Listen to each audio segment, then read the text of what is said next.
Hello,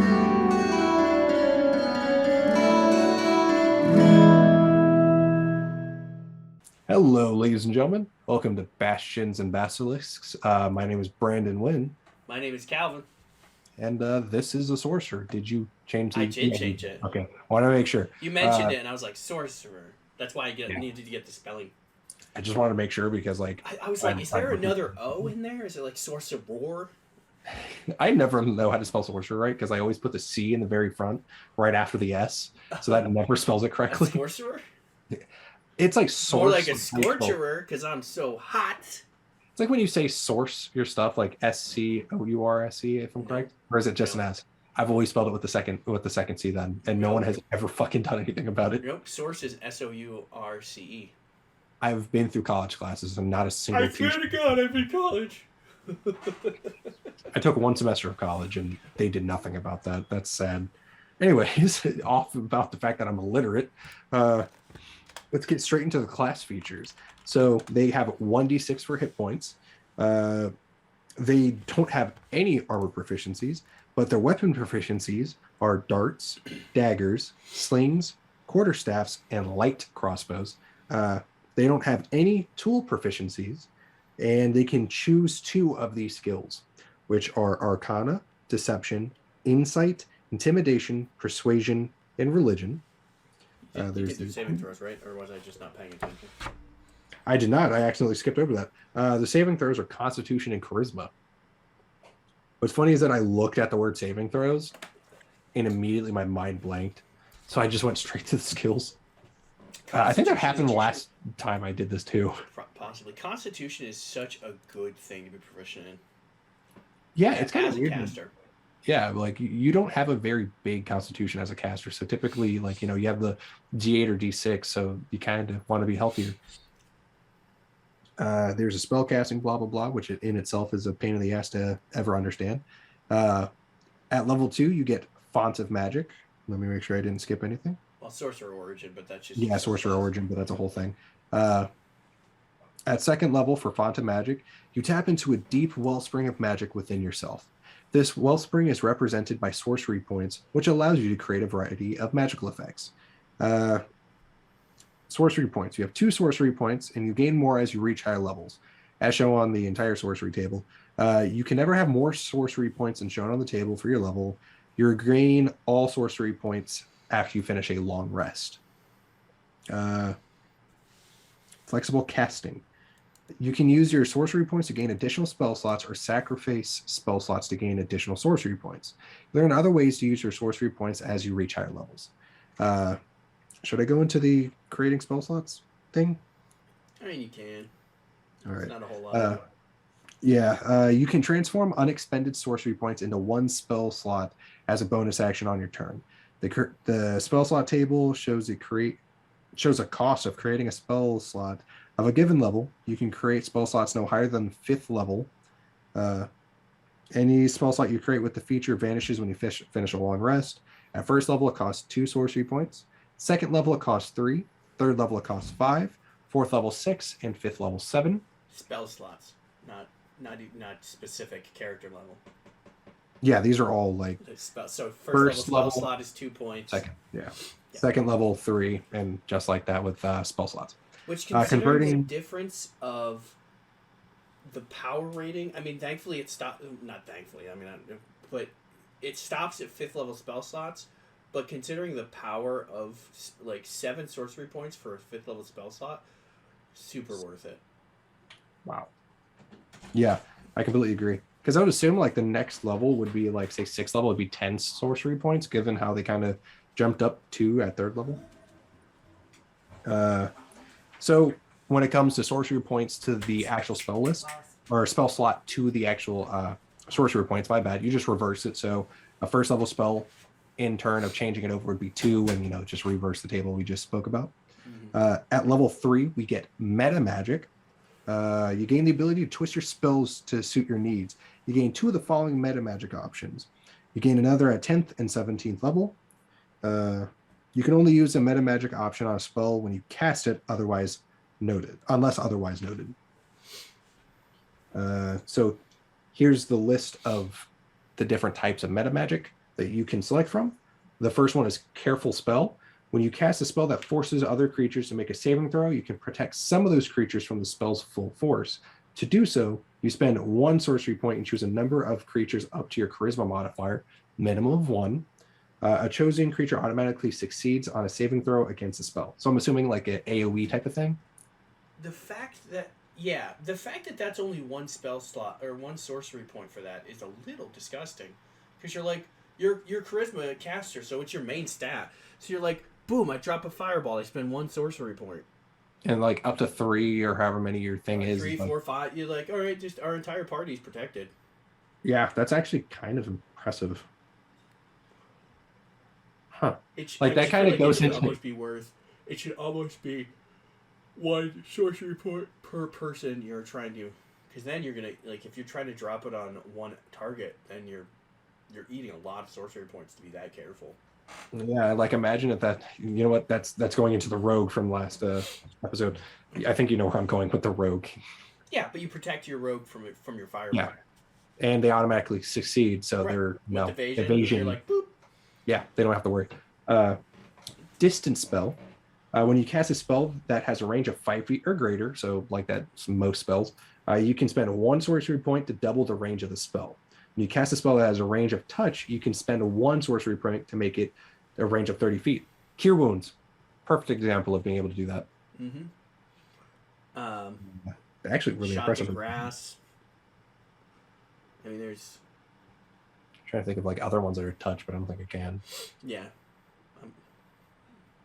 Anyway, Empowered Spell. When you roll a damage for a spell, you can spend 1 sorcery point to re-roll a number of damage dice up to your charisma modifier, minimum of 1.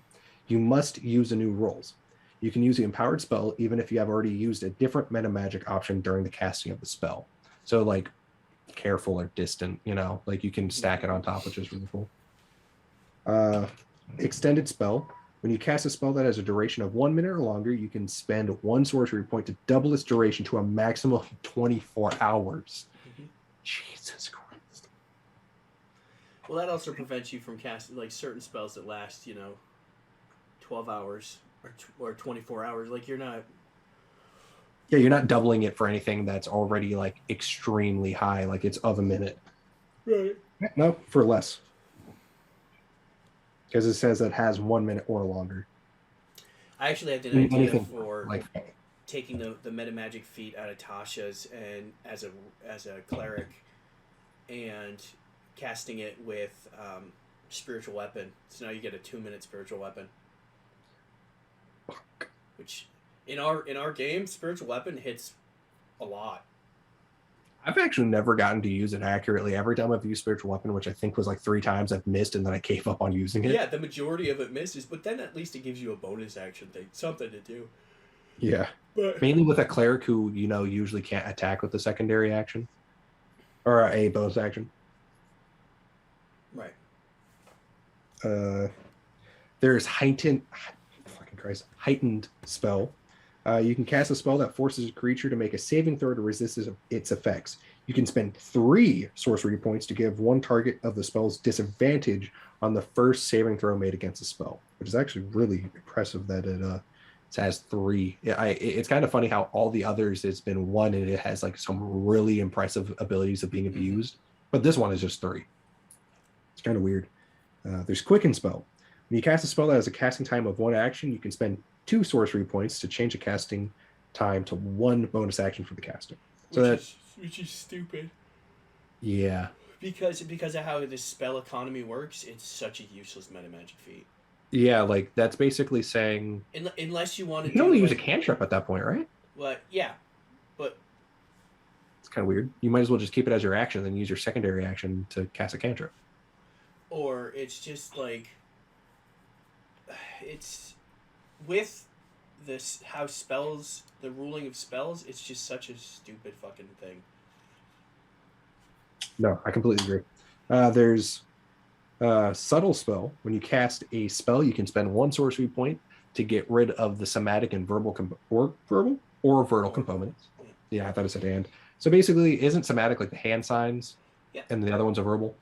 Yeah.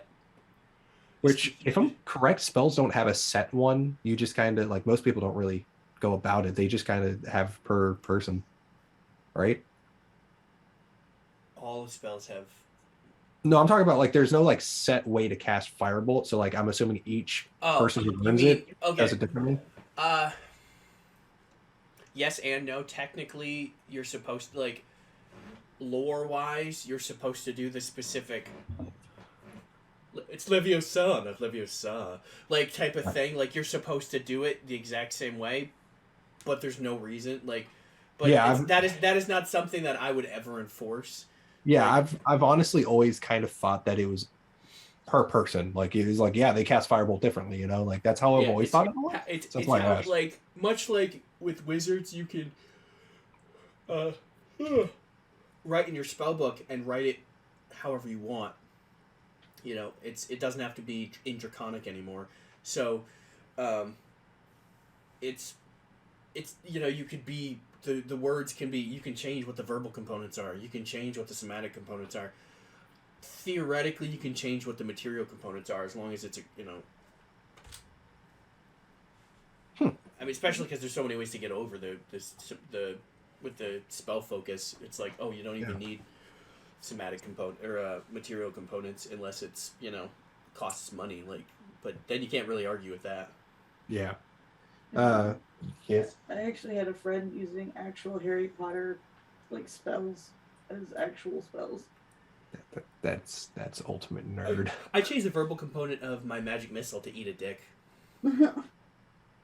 I imagine they're like dick shaped missiles just I think running I out. changed them so that they were force dicks. It's and he that's my wizard who had the flintlock pistol, so he did like the quick draw. It's like That's so awesome. it's 3 force penises coming up. Yeah, I don't belong in public. Um, There's the twinned spell, which if I'm correct is like one of the most taken ones. Probably. When you cast a spell that targets only one creature and doesn't have a range of self, you can spend a number of sorcery points equal to your spell's level to target a second creature at range with the same spell. One sorcery point if the spell is a cantrip. To be eligible, a spell must be incapable of targeting more than one creature at the spell's current level. For example, Magic Missile and Scorching Ray aren't eligible, but Ray of Frost and Chromatic Orb are. Right. Oh, okay. That makes sense. That makes sense. I had to think of that for a second, but that makes sense on why that happens. Then there are the ASIs, the ability score improvements.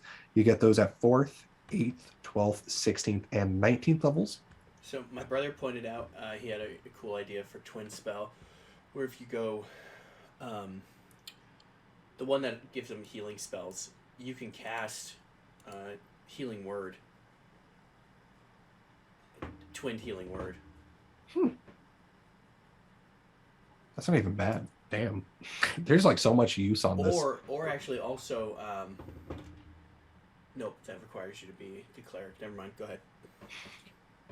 This is really interesting. And then there's like 20th level. It's called Sorceress Restoration.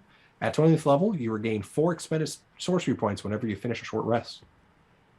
Yeah, which, considering how a lot of other classes work, you should just get it at the beginning of combat, like monks or bards. Yeah, I agree. Monks and bards get their key points or bardic inspiration back at the beginning of. Like, I get it's a big deal because of what they can do with the spells, but it's still. Monk could do a lot of damage with key points. Yeah, but that's a sorcerer. I'm actually surprised by how quickly that one went by. There wasn't much in terms of actual class effects. It's more of like subclass. Yeah, which there are is class. exactly what Wizard is too. Wizard is very much subclass based. Which is really funny because I got wizard because yours is warlock up Yeah. next. Warlock.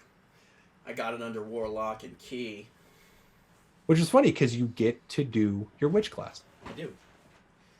Which is good because witches are boring. And I have no idea what the fucking witch It's does. going to be very exciting. I don't care much for sorcerers personally, playing one anyway. Like, if I'm gonna play a caster, why not just play a wizard?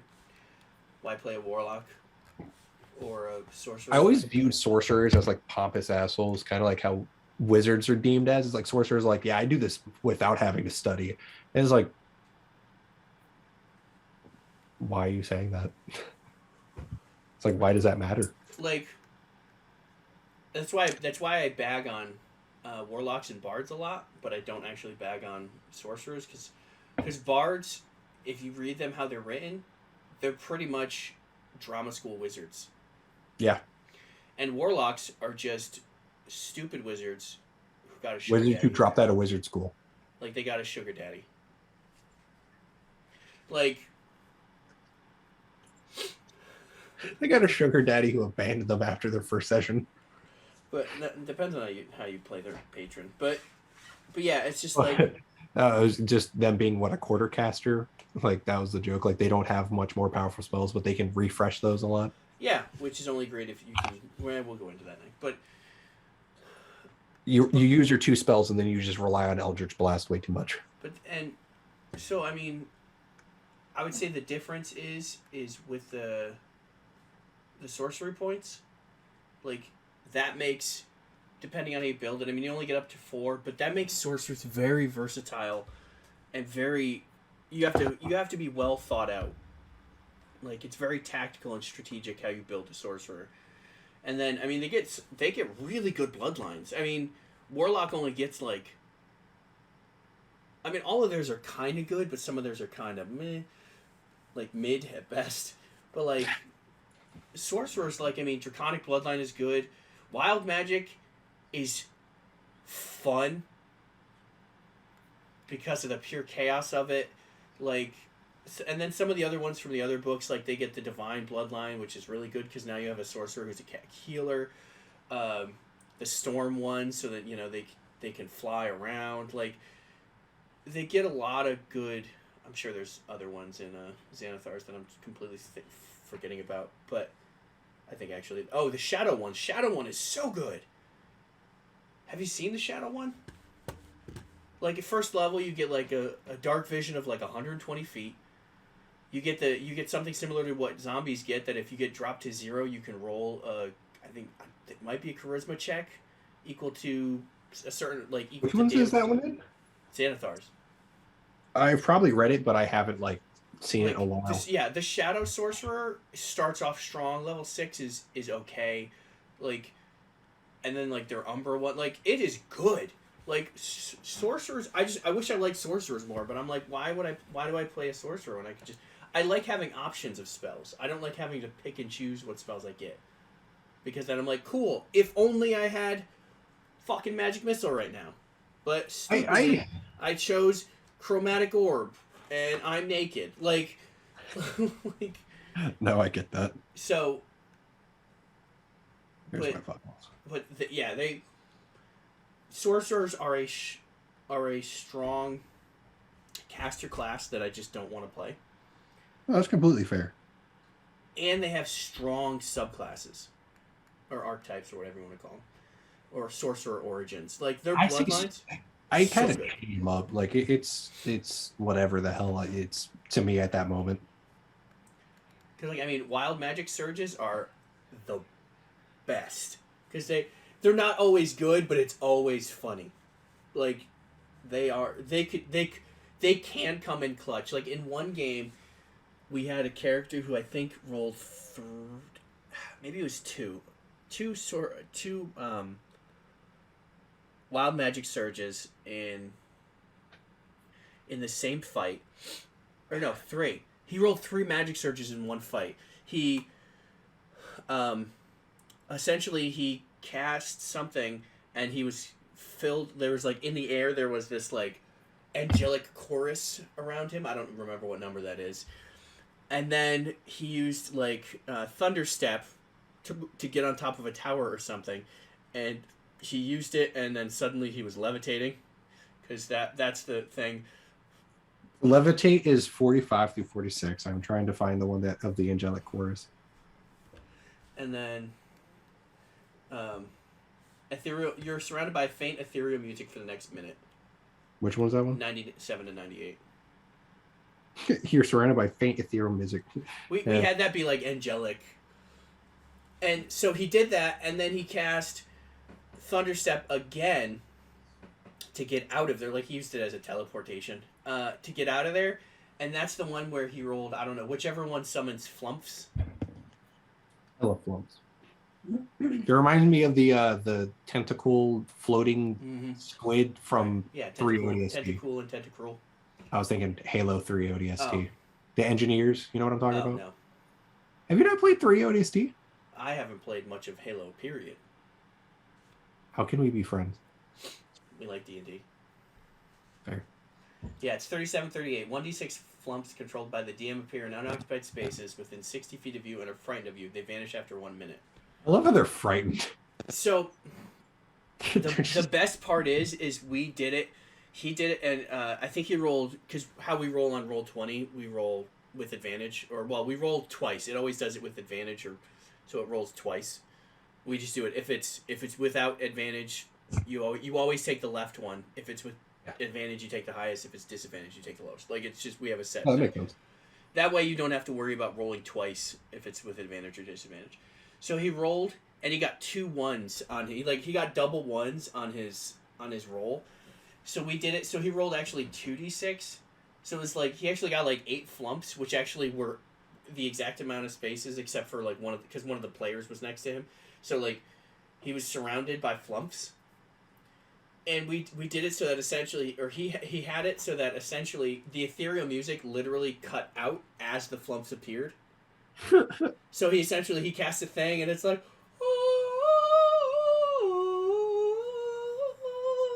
he's up here and he's doing some stuff, and suddenly he's like floating. He's like, what the fuck? And then he steps, and then suddenly it's very brief amount of quiet as the flumps appear, and then they all start screaming. So it's like, as they're like, get away! Like, it's just like the most amazing creatures are just they're fucking mortified. They're just screaming into his mind as they run away from him. Like, it's just like, what the fuck? Imagine they were having like flump dinner and they just like have no idea what the fuck is going on. So the rapture is caused by fucking wild mages. Well, we also had a thing that the joke was that he used Mage Hand once to try to get himself a beer while he was in the Underdark, and he accidentally plane hopped himself to hell, and that's how he was in hell to meet our group. Oh shit! Yeah, it's just he killed a beholder using a wild magic surge, and so my brother had it so that we called it a bubblegum beholder. But essentially, its vision is actually a wild magic zone. So when you cast, if you cast anything inside of its gaze, you have to roll on the wild magic search table.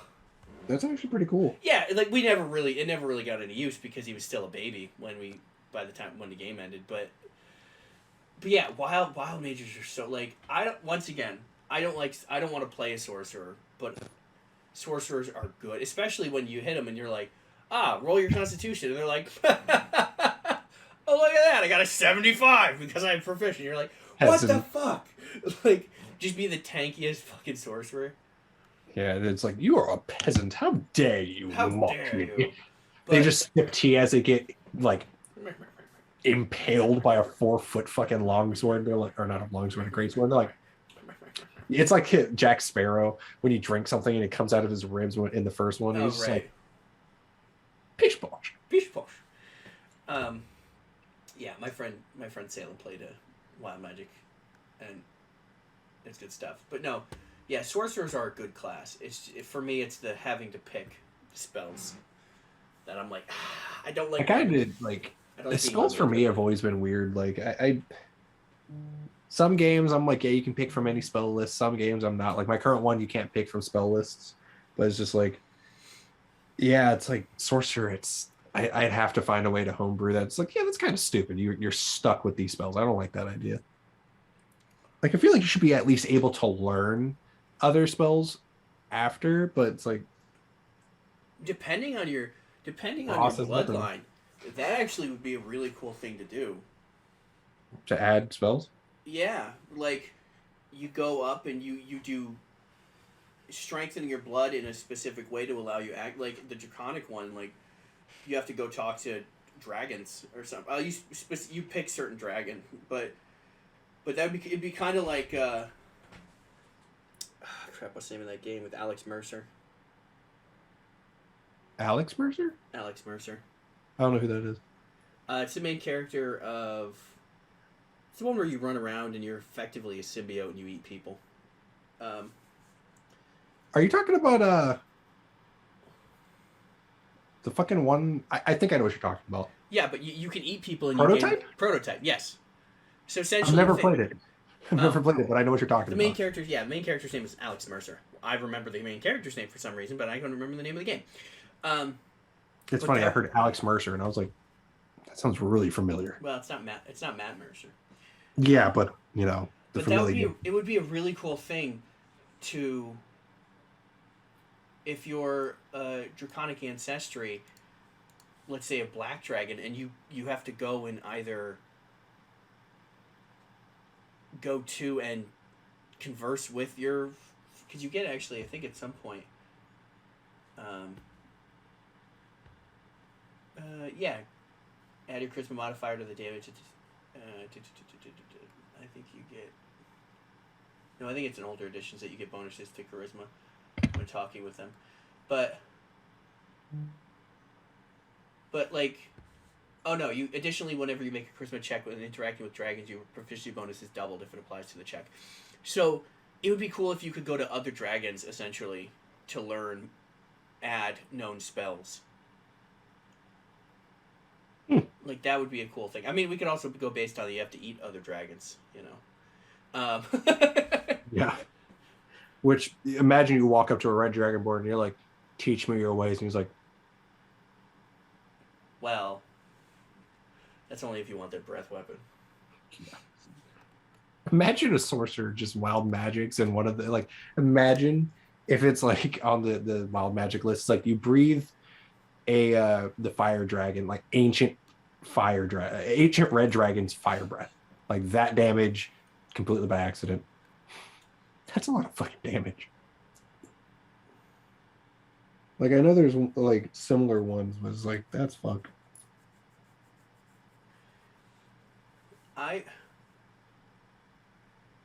That is a super fucking cool thing. I like that idea. That is a cool way to give them essentially strengthen their bloodline through like wild magic would have to be some kind of thing where like if you roll like 99 100 or if you roll 100 you roll again if you get 100 again or no you'd have to make it more accessible. Yeah. Type of thing that if you get up to like cast like because essentially every time anyway we'll go over that with the thing but I like the idea of using the bloodlines to or the origins thematically. I just gotta say before we end up with go ahead, sorry. I really like the idea of thematically unlocking more bloodline stuff and getting more spells known. I do too. My favorite one on here so far is definitely the a Modron just spawns out of fucking nowhere within 5 feet of you. I don't know why. I have a thing of wanting to have a Modron companion for no reason. I just love Modrons. They're so simplistic. Yeah. Anyway, thank you guys for watching this mostly rant, like in conversation. Because like yeah, it's like the first half was good and the second half is just wild magic version of the Sorcerer. Not spelled with S or SC, it's SO because I have to learn that the hard way.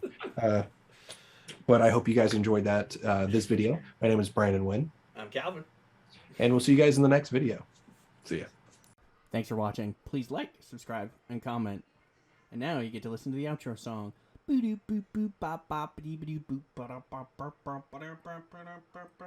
that's the outro song. Yeah!